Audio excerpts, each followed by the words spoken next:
சிவபுராணத்தின்படி அமைந்த முதல் 10 சக்தி வாய்ந்த தெய்வங்கள்.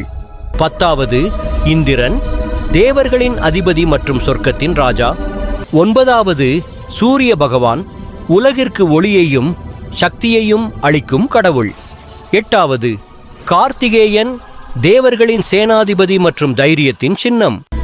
7வது விநாயகர், தடைகளை நீக்கி ஞானத்தை அருளும் கடவுள்.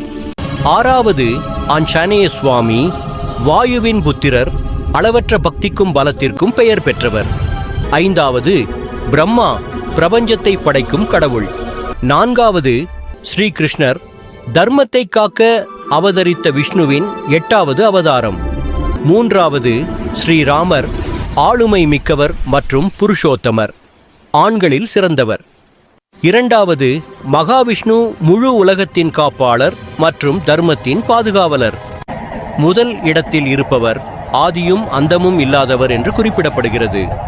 அந்த முதல் கடவுள் யார் என்று நீங்கள் நினைக்கிறீர்கள்? கமெண்ட்ல சொல்லுங்க.